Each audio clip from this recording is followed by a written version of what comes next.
All right, guys, so we're going to go into the wide receivers of 2014. We have gone ahead and ranked them and also tiered them. So we're going to get started here with what we all broke down as the Tier 1 wide receivers of this group. So when we look at Tier 1 wide receivers, we're talking about guys like Demaryius Thomas, Calvin Johnson, A.J. Green, Dez Bryant, Brandon Marshall, those types. We've all gone ahead and ranked them, so we'll be discussing the differences in our ranks. So we're going to go ahead and start with who's been the number one guy for several years now, Mr. Calvin Johnson. ADP, of course, has him first in PPR going off the board. The Jimmer also has him first going off the board. But this is kind of the year some people think he might fall off a little bit. So, Jimmer, what do we think about Calvin going into 2014? My fantasy football name has been In Calvin I Trust. Okay, he's been my sole proprietor of my point scoring. Here's the deal. 4 of the last 5 seasons, he has over 1,000 yards. And in the one season he missed, he had 984, and he missed a few games. All right, so the guy is a rock of consistency. He's had over 100 yards per game for the last 3 years. Okay, you can't really ask much more from a player than that, other than the fact that, hey, you know what? 2 years ago, he had 122 catches. Can you remember the last time someone had 122 catches? I can't. I mean, we're gonna have to go to Jerry Rice status. Jones might have just spilled his beans on that one, but anyways, okay. Out of 21 fantasy pros, only one fantasy guy has him as the number 2 receiver this year going into the draft. Literally, only one guy out of 21. So even never mind us, never mind Rob. Everyone else and their mother thinks that he's number 1. I consider myself a pro, thank you. And by the way, okay, the scoping the knee, like, holy crap, this is the most minor surgery in the world, and you feel 1,000 times better after it happens. I've seen it happen to 2 of my brothers, count them, 2, and I've seen it happen to my fireball shot. So with that, let's talk about who's behind him. Let's talk about who's behind Golden Tate, because he's the number 2 receiver. All right, and I'm sorry, I'm talking about your beloved Lions. They're still screwed. Chris Dunham is number 3. I don't care who you are. You're screwed if that's the case. Ryan Broyles coming off of a major microfracture surgery. Honestly, he has so much talent. I wish he would be better. And I've picked him up before. Ouch, that hurts. Kevin Ogletree, T.J. Jones, and Jeremy. I don't know who Jeremy Ross is. They might as well put my name on their list because it doesn't matter. Tight end there, Jibber. You might as well put my name on the list. I'm going to turn it over to the Lions, and they can talk about this because it doesn't make a difference. Listen, Calvin is he's gonna go down soon, man. I mean, the guy gets injured every year. He has knee issues every year. You can say his scope was just a little deal. I'm a Lions fan, and I'm saying this. He does not get hurt every year. Are you kidding me? He's banged up every year. He will still catch 80 passes a year. He does not get hurt every year. 80 passes does not put him as the number 1 wide receiver, brother. Exactly. That's what I'm saying. But finish your thought about why these other receivers are going to make Calvin so much better. No, I think he's saying there's nobody behind him, so he's going to put up big numbers still. That's a possibility. What do you think about it? All right, my big deal is that I've got him 4 on my board, and I'm surprised I haven't been killed or sent horrible text messages and Twitter feeds and whatnot. I mean, you got to love Calvin, but I think, you know, he's still a consummate pro. He's still going to put up numbers. He finished number 5 last year in PPR. I'm putting him at number 4. So it's not out of the realm that he doesn't, you know, stick with the number 1 spot by any stretch. But it's the knee, man. This knee thing has been just every, you know, around game 12 or whatever, starts to really bother him. It's this consummate issue with his knee that's just not going away. I just don't have faith that he's going to necessarily play the whole season, and that's why I've kind of not. I think a lot of people still have him up because of his name recognition. And hell, I still have him in the top 5. He finished 5th last year, like I said. So I just don't have enough confidence in him going into this season to have him as my number 1 overall. All right, final thoughts from the Jimmer on this one is, A, he's fully healthy. This is the first time in a while that he's been fully healthy. And number 2, the only thing I'm actually concerned about for him, and as a keeper of Calvin Johnson, here's the only thing I'm concerned about is the new offensive coordinator, the new coach. I'm a little worried about how many passes they're going to do this year. Because, I mean, come on, Stafford, throws for 5,000 yards without blinking? Who cares if he throws 40 picks? But Yeah. Just saying. Just Well, saying. I hope you're right. I hope that Calvin stays healthy all season and catches 150 passes. Awesome. No one's rooting against him, that's for sure. So That would be great. So we're going to move on from Calvin, though. yeah, Quick. we're gonna go to one Mr. Julio Jones. This is a guy. There'll be several guys we talk about today that are coming off injuries that are kind of going into this season after missing multiple games. So we just got to kind of decide as a group where we want to put these guys. So definitely one of the upper echelon guys. You know, top 5, top 3, top 2, top 1 potential. Julio Jones. As an ADP 6th in PPR coming off the board, so people aren't really falling off on him too much. Jay, you have him at 4th going into the season. What are your thoughts about Julio going into 2014? Oh, look, you're right.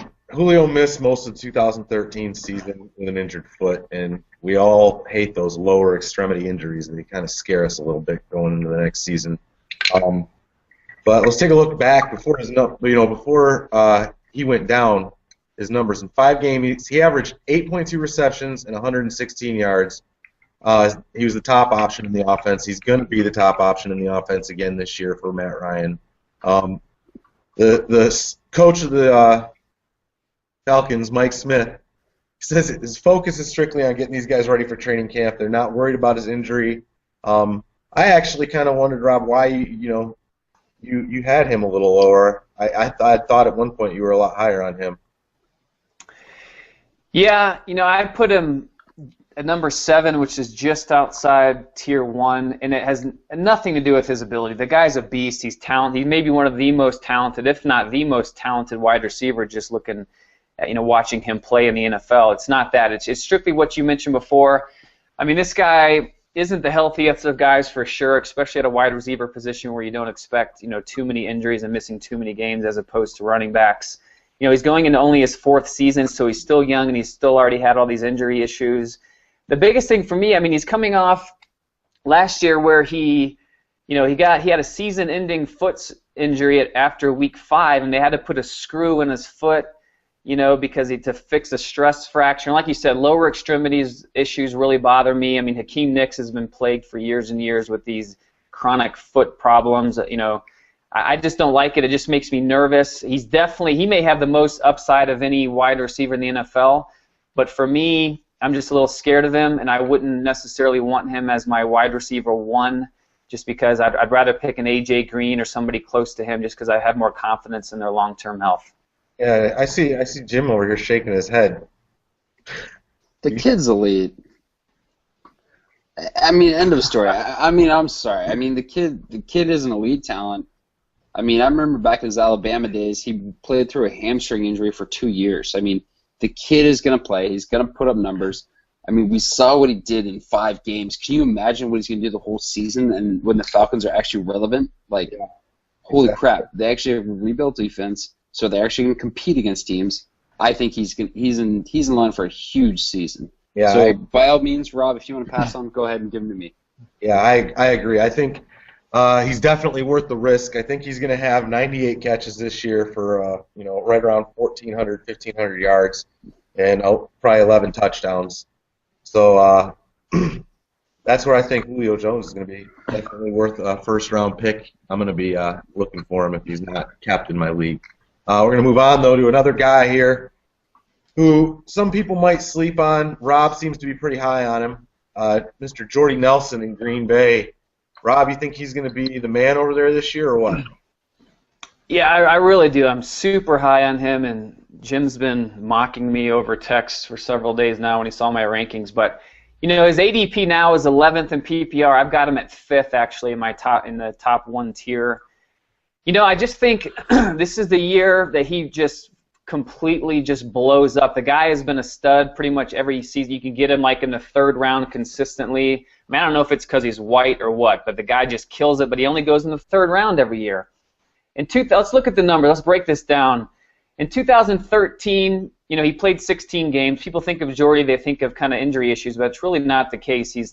Last year was the 4th time in his 6 years that he's played a full 16 games. So the guy plays, he's healthy. He had 85 receptions, which was a career high. He had over 1,300 yards, which was also a career high last year, and 8 touchdowns. And that's with only half the season with Aaron Rodgers. He had a 67.5% catch rate and a 10.43 yards per attempt, which is ranked him 5th among any wide receiver that had over 50 catches in the season last year. And again, that was with Aaron Rodgers only playing half of the season. When you break it down and look at what he did when the first 8 games when Aaron Rodgers was in there, he just posted absurd numbers. His catch rate was 72.2%. That is second in the league of all wide receivers with over 35 receptions across the entire season. He averaged over 12 yards a target, which was first in the NFL with any wide receiver over 35 receptions. I mean, that is tremendous. And even after Aaron Rodgers left, with the likes of Seneca Wallace, Scott Tolzien, Matt Flynn, these guys, he was still way above the league average in both of those categories. So the guy, he's a beast. Aaron Rodgers loves him. He looks for him. He seeks him out. James Jones is now gone. Jermichael Finley may or may not come back. He's technically off the team now. You're going into your second year with Eddie Lacy in that running game that has really opened up the offense. Aaron Rodgers will be 100% healthy. So the bottom line is, it's fantasy points. How many points is he going to put up for me, throughout the fantasy season? Jordy Nelson averaged 19.5 fantasy points in a PPR when Aaron Rodgers was in there the first 8 games of the season. That, if you average that total over 16 games, he would have finished 4th last year in PPR. 4th. And just 10 points from the number 1 wide receiver, Demaryius Thomas. So I think Aaron Rodgers is going to be healthy all season. There's no reason to think not to. And Jordy Nelson is going to blow up. I've got him for 90 receptions, over 1,400 yards, and 11 touchdowns in 2014. Wow. Jordy Nelson. I agree that he is going to be a very, very good wide receiver this year. I think it's going to be basically him and Randall Cobb's show. I don't see anybody else getting too many passes there. I don't know if I'd put him as high as 5th, but I've got him in the top 10. But Jim, I know that you do not like this pick at all. So, dude, the only thing more fickle than Aaron Rodgers is the Democratic National Convention. I mean, come on, this is a joke. All right, the guy flakes. I mean, come on, seriously, you have Aaron Rodgers throwing to you. The guy is going to literally go week to week, and whoever gives him the best handy is going to give him the most passes. I mean, he doesn't make sense. He does not correlate. That's why I always stay away from Green Bay Packer wide receivers. I'm not saying he won't be good. He could very well end up in the top 10. Will he end up number 5? Not in this universe. Absolutely not. I completely disagree. But I think he's worth drafting. I think he's a great player. And if you want to draft him as your number 1 wide receiver, by all means, go for it. Because I'm not touching him. Jim, I'd like to hear more about your experience with Aaron Rodgers' handies. You know what? It was not very hard, and it was not very easy to come down. All right. Fair enough. All right, so as Jimmer mentioned in the news and notes segments, we would be talking about Brandon Marshall and Alshon Jeffrey. So, Jimmer, you've got these guys. The ADP is 7th, 8th range in wide receivers. You've got them 6th and 7th, so you're just a little bit higher than ADP. What do you think about the most elite wide receiver tandem in the NFL going into 2014? Yeah, honestly, my biggest thing with these 2 guys is who knows? I mean, quite frankly, Alshon Jeffrey could outperform Brandon Marshall, and it wouldn't scare me at all. I have them slightly higher because, you know what, Brandon Marshall is still elite. And let's talk about what happened with Brandon Marshall. Yes, he got that massive contract. He's got $40 million. All right, that's not to be wide receiver number 2 numbers. I mean, that's a lot of money. All right, Alshon's only getting better. Even Marshall knows that, and he's saying he's got better hands. And I think that whole offense is actually going to get more efficient. So I think both of these guys are actually going to go up further. Brandon Marshall's in the 100 catches category, so that's what makes him kind of elite, because when you think about PPR, points per reception in our league that we're in and what we're talking about, I mean, that astronomically changes his value. I mean, 100 catches. I mean, think about that. I mean, that's 20 more points than the next guy, sort of thing. So that automatically puts him in the top 10 range. Alshon is still in that rookie contract, but it's over at the end of the year. So what he's got to do, he's got to prove a lot this year. He's going to try and get every freaking catch within 10 yards of him coming into this next year. Do I think he can do another 100 receptions? Man, that's a great question. I think he's going to do everything in his power to get another 100 receptions, and we're talking about Alshon Jeffrey. 7 TDs was good. I don't know if he can duplicate that. I don't know if Brandon's going to snake a few more of those from him. And again, we've seen guys like Calvin Johnson, Jay, that literally can catch 5 TDs one season, and the next season they catch 18. So that's something kind of crazy. By the way, though, there is no one behind these guys in the depth chart, period, at all. So that's something to kind of consider. That's why I kind of think they're option A, B. So if you don't have one, get the other. So that's my theory on fantasy football. Last year, I drafted Brandon Marshall in the first round because he fell to me, and I thought he was going to be the number 2 wide receiver last year. He was very good. And Rob, if you remember, you and I made a little significant trade, and it might have involved Jamal Charles and Calvin Johnson because I needed a wide receiver 1. So keep that in mind when you're drafting Brandon Marshall or Alshon Jeffrey in a 10-man league. I can't say anything bad about these guys, even though I really want to, because in all honesty, we can all feel the same way when we say fuck the Chicago Bears. They rot. But yeah, either one of these guys, I'll take either one of them as my wide receiver 1, to be honest with you. I've got them going actually 6 and 8, Brandon Marshall and Alshon Jeffrey respectively. I would take either one in the first round and be happy with it. They're both going to be monsters this year, especially in PPR.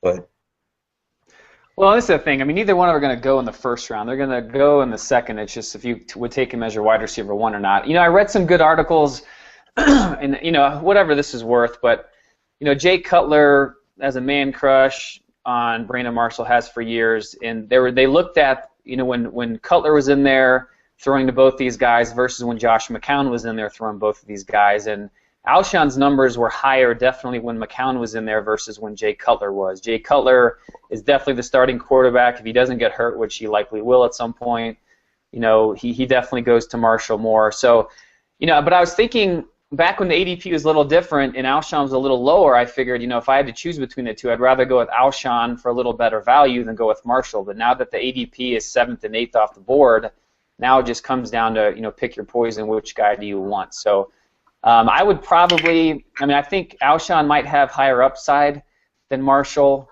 but I might feel a little bit more comfortable going with Marshall knowing that Cutler is going to be their quarterback, for the foreseeable future. So Alshon is a dynasty keeper.